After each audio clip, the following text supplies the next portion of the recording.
Then on Giraffe Talk, we're going to discuss foreign conflicts, NFL drama, corporate bullshit, and the government is both shut down and doing too damn much. Our main topic of today is going to focus on the death of Celeste Rivas Hernandez and the possible involvement of David Burke.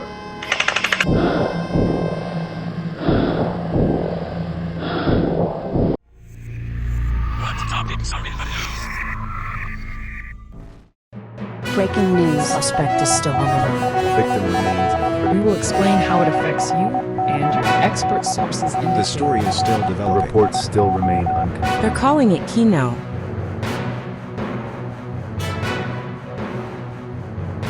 Greta Thunberg has been once again detained by Israeli authorities and sent back to wherever the hell she came from. Whoop-de-doo. More positive news, Israel and Hamas have said they are open to peace talks and Hamas is open to releasing their hostages. Perhaps Donald Trump may get that Nobel Peace Prize after all.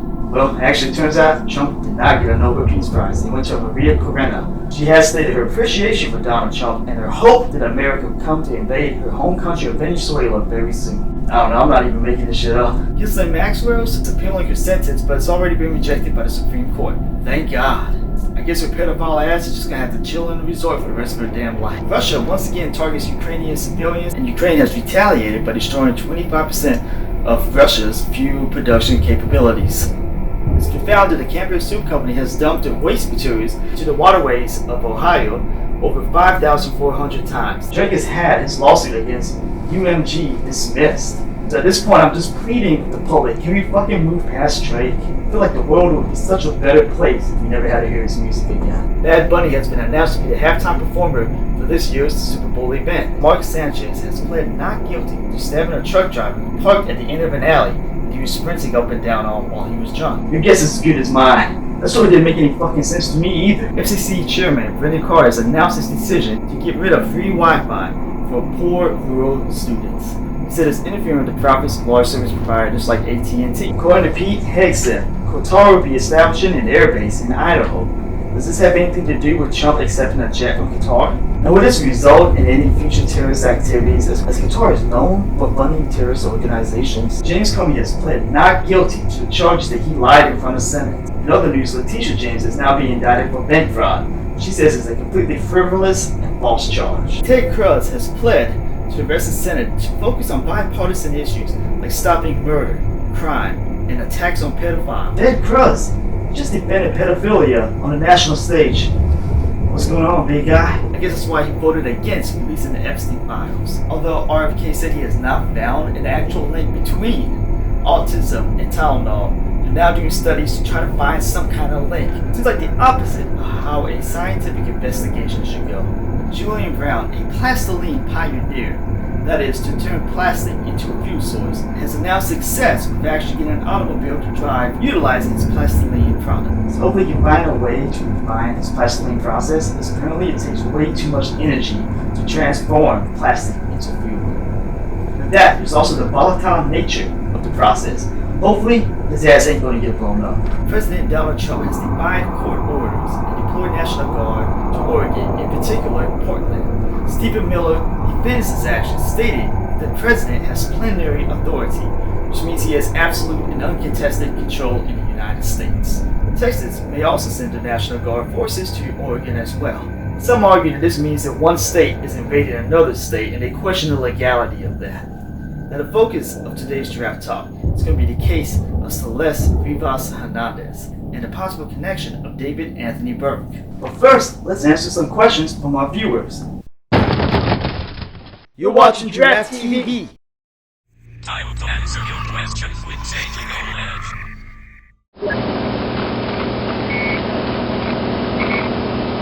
Do you think Charlie Kirk liked hot dogs? Oh, you know his ass did. You're watching Giraffe TV. What happened on September 9th of 2025?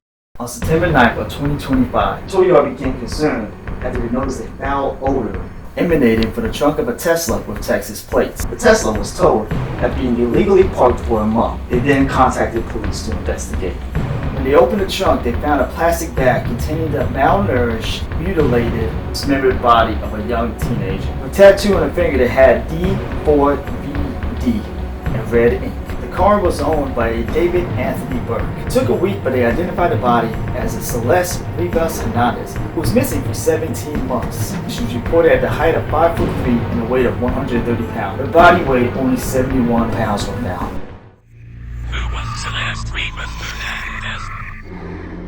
Celeste Rivas Hernandez was a young teenager who lived in Lake Elsinore. Celeste was born on September 7th of 2010, a blood moon. She had a history of disappearing, and her family reported it was usually with a man by the name of David. At the time, she was missing for 17 months and last sighted wearing a pair of Hello Kitty slippers. Now, who the hell is David Anthony Burke? Who the hell was David Anthony Burke? So David is an alternative indie pop musician. His music is characterized by a throwback 1950s vibe. From what everybody said, David came from a very stable two-parent household with strong Christian values. They were very involved in church activity. His father was a regional support manager for a global litigation company, 15,000 employees in 75 different offices. Although David attended public school in New York, once his family relocated to Texas, he was a homeschooled student. He spent most of his time studying, playing Fortnite, conversing with people in Discord, and having unfiltered access to the internet. Around this time, he said he got obsessed with watching gore videos. Already a real bad fucking start. He made compilation and gameplay videos with him and his team Chronic. They commonly had to deal with issues with copyright infringement. David was inspired to make his own music after his mother suggested for him to do so. He was inspired by people such as Tyler the Creator, XXXTentacion, and Lil Pump. His music consisted of two sides, an alter ego much like Eminem and Marshall Mathers. There was David, who focused on love and expression. Then there was Itomi, who was a character that was a serial killer and a cult leader that expressed much darker themes. The character was portrayed by David as wearing a blindfold and a blood-splattered shirt, very anime inspired. He made sure not to copyright his alternative pop music, and it began to spread. That, along with his short-form brain rot TikTok videos, made his popularity skyrocket. And soon, he was signed to Interscope. Since then, he's had billions of views and collaborated with Kali Uchis, Pokemon, Fortnite, League of Legends Arcane, and Invincible. Initially, when the body of Celeste Hernandez was found, he was still on tour, but since then, he has canceled his tour and his newest release has been postponed indefinitely. Now you may be asking, is there any evidence that David and Celeste were actually in a relationship? Can I prove it? Can I construct a timeline? Is David really that much of a fucking creep? The answer to all those questions is hell yes. The relationship of David and Celeste. An anonymous source claimed that David and Celeste were in contact since she was 10 years old. Former Chronic teammate Barry has stated that at age 11, David forced Celeste to make a Discord account. Barry was one of David's initial teammates, and they've always had a joking rivalry. Barry said that David was nice, almost too nice, and honestly, he was a little bit uncomfortable and believes the allegations. Although he wasn't sure if Celeste was underage, he says it kind of makes sense looking back on it. Barry also claims that a teammate named Pistol may have more information regarding this. September 7th of 2022, Romantic Homicide was released. October 23rd of 2022, David and Celeste had their first public Discord interaction. Celeste in here. Carrie Hollander has also stated that she was dating David when she was 16 and he was 18 years old. On social media, people such as Robin Rivers and Zolo have publicly called out David on his pedophilic tendencies. So it's been long rumored that David only follows the accounts of underage girls. To test this theory, several fans catfished him with a fake profile, which he followed immediately. On September 7th of 2023, David posted the song Birthday Suicide on his Discord. On September 8th of 2023, the EP, The Lost Petals, was released. On December 13th of 2023, a photo of Celeste is posted. On December 13th of 2023, he will once again stream with Celeste. Someone with the username of Lamp asked, "Who is that?" David then replied with, "You're a fed," promptly banning him and scrubbing the comments. He then publicly threatened Lamp and stated he was suing for $30,000. There's other disturbing pieces of evidence on the Discord, such as a playlist posted called Celeste in David's Closet. Another interesting moment was when a user asked David to drop the one about the missing girl, Celeste Rivas Hernandez, a year and a month before her body was found. The song in question was named Celeste. On December 23rd of 2023, the song Celeste is leaked. January 11th of 2024, David live streams with Celeste. There's also a stream with David and Celeste where he seemingly flaunts his crimes. He tells her not to say something because it's controversial, and that he media trained her. And then she states that what's really controversial is that he rapes kids. Immediately David says to end the stream and to delete everything. Was this a slip from Celeste, or was it a cry for help? February 7th of 2024.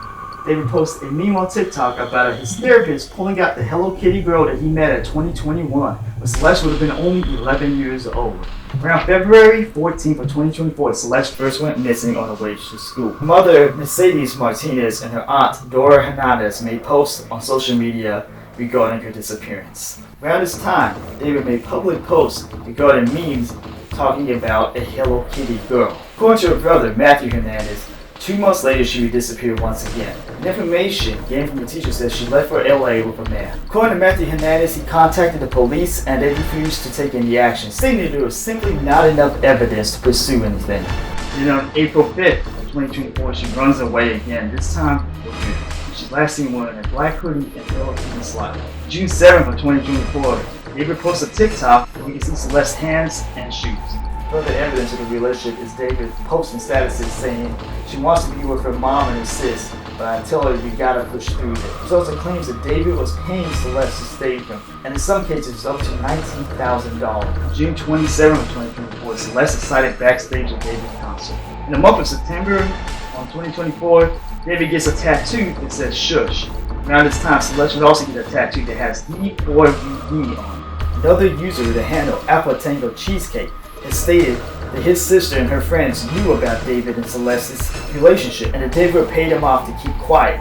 Interestingly, there's pictures of David at Lake Elsinore, which is where Celeste lived, and in those pictures, he seems to be paying off someone. One of Celeste's friends, under the handle Exile Funeral, has stated he's talked to Celeste multiple times about being in a toxic relationship. Another friend named Anissa has leaked the text messages between her and Celeste. Numerous times she tried to explain to her there's a toxic relationship and she needs to get out. Celeste tried to pacify her concerns by saying that she was safe. She managed to talk David down and get his forgiveness. She also mentioned something about being forced in sexual situations with Gus to appease David. So now this whole conversation about Gus is immensely disturbing. And the entire time I was reading it, I was like, man, I hope this guy gets shot. Now, judging from comments made from Celeste's older brother, Matthew, we find out that he did get shot. Thank God. I don't know if this ties in at all to David or one of his associates, or this was an unrelated incident. February 2nd of 2025, David posted a video of him cleaning Celeste's shoes. I don't know what this means, but once again, disturbing implications. On April 25th of 2025, the album Weathered is released. On July 4th of 2025, David live streams with the Celeste decor. Throughout the months of June and July, the Celeste decor is wearing Celeste's hoodie. You can also see David appearing with the Celeste decor on Jason Delwing's live stream. July the 30th, David makes a post. In it talks about how it's the funeral of Itomi. On August the 5th of 2025, David embarks on a tour for his album Weathered. September the 2nd, after being illegally parked for a month, before being told that Tesla was parked about 100 yards from David's prior home, David's Tesla is finally towed away. September 8th, the police finally arrived at the tow yard and uncovered Celeste's body in the trunk of the Tesla. The ending of Celeste's communication and appearances, judging from the decayed state of her body, I can only assume she died around June and July. Now normally when people post a meme about killing their girlfriend out of jealousy or cannibalizing her, I'd assume it's just some dark comedy. I wouldn't take it seriously. But the implication that David may have harmed Celeste makes these very disturbing in retrospect. There's also a large number of songs that seemingly foreshadow Celeste's death. Self-snitching is a time-honored tradition in music. It makes you question the mindset of somebody who writes these lyrics. It makes one wonder, how long has he been planning this crime? Now there is a time-honored tradition in music to compare love and death, and to tie in concepts such as forbidden love, suicide, jealousy, and murder. These concepts have captured the imagination of many since William Shakespeare wrote Romeo and Juliet. Now by itself, I wouldn't say these lyrics are indicative of any crime. Like I listen to extreme metal, I listen to gangster rap. I understand a lot of times it's purely entertainment. It's like watching a B-horror movie. More than just friends. I told you to keep it 10 or you'll end up dead. Pieces put together like a puzzle. Romantic Homicide, which was released on September 7th, Celeste's birthday, is a music video depicting somebody hiding their lover's body in a suitcase and placing in a car trunk. So David said he got the idea of the song Romantic Homicide back in 2016. You hear about all these relationship drama that his friends on Discord were going through and thought, like, man, I want to be in a toxic relationship too. DTN states, I'm killing you slowly. Dirty secrets. 150 messages to your phone. Bleed Out has the lyrics, I can see right through your lies and it's a terrible disguise. I think we both know who dies here. Visible Strength Theory is an interlude. He picks two lovers discussing fate and the nature of the relationship. Now if you pitch this track up a little bit, the female voice sounds exactly like Celeste. Now the interesting thing about this is the red strings are prominently depicted in Dexter, a show about a serial killer. Also, a recurring motive is a blood moon, which occurred on Celeste's birthday. The song Rehab had a music video that depicted David and the Tommy fighting to the death.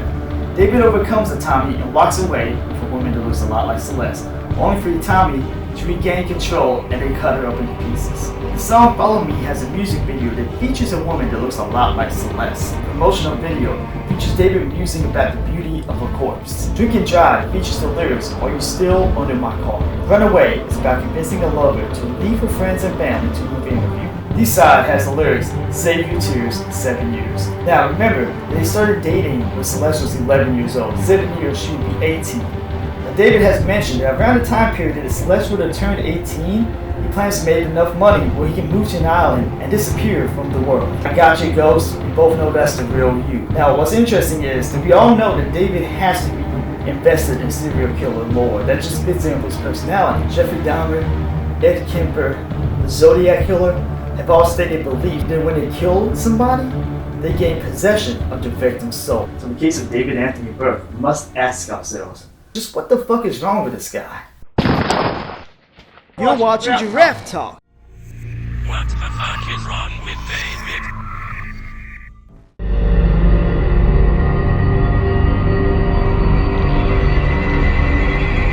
But stated before, he is a Nepo baby. He grew up very sheltered, and he didn't get to socialize properly in his formative years. I think this gave him a serious case of arrested development. And then he tied that in with the media he consumed. A lot of anime, a lot of video games, a lot of gore videos. Gore videos that he said he was more addicted to than pornography. Now these comments make me think that David had to be gooning to gore. Then with all the evidence that he's following underage girls and trying to constantly contact them, lets me think that he definitely has some pedophilic tendencies. He's even disregarding him and Celeste's relationship. David has also mentioned that he's trying to study nihilism. Now I don't believe David is smart enough to actually understand nihilism, but this usually results in somebody deciding that life is meaningless, so they'll commit any crimes that they want. They feel like they're almost free from any consequences. The music he's inspired by, so I think David wants to play the role of the bad guy of a toxic relationship, like how Tyler the Creator has done and Eminem has done. But he's too fucking stupid to realize he doesn't actually have to commit crimes.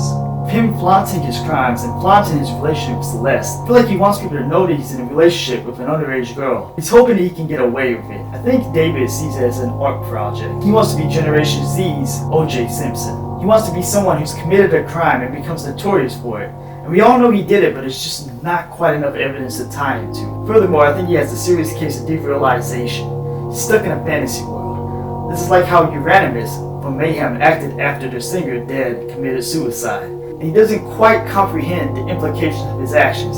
Although he is aware of what he's doing, he is culpable of it, and he does have the capacity to cover up his crimes. He knows it's wrong, he knows it's right. This is also similar to the Slender Man stabbings. I don't believe either one of those girls really believed they could summon Slender Man by stabbing their friends, but they dwelled so deep into this fantasy bullshit world that they felt like they had no choice but to carry out their crimes. I think a similar thing happened to David.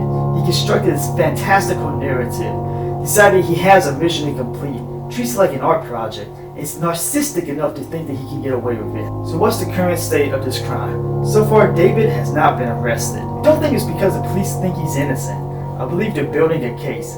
Lately, law enforcement has blown so many high-profile cases. I think they're waiting for this to be airtight. Law enforcement has already searched David's homes. They've confiscated his electronics, even checked his drains for biological material. I feel like the police know that David has done this, but they're just gathering evidence at this moment. So public opinion has already changed. He's lost a lot of his friends.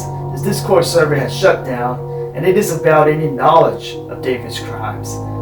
And David himself has already got Harvey Weinstein's former lawyer on retainer. His Twitch manager, Xerxify, has also been known to scrub messages, delete comments. Nice going, Xerxify, you fucking jackass. Now you've implicated yourself in kidnapping a minor, grooming a minor, the statutory rape of a minor, and the possible murder of a minor. I bet your parents are proud. I feel like there's a few more breadcrumbs to follow. Who the fuck was Gus? See what his connection was to it and why he was shot. Perhaps we can get in contact with David's former teammate, Pistol, and see what he knows about the situation. Maybe the family members of Celeste or David can give us more answers. Despite all of this, even if David did not directly murder Celeste Rivas Hernandez, we all know that she'd still be around without him. Either way, he's still guilty of grooming a minor who messages minors, has kidnapped at least Celeste herself. He was in an abusive, controlling relationship with her. He plays Fortnite. He's a grown man that paints his fingernails black. He illegally parked a car. He tampers with evidence. Statutory rape, human trafficking. Overall, just sounds like a terrible person. And I can't really put the murder of Celeste Hernandez past him. I think the one definitive conclusion I can reach is that even if David isn't responsible for the death of Celeste, he's objectively a terrible person who makes mid-tier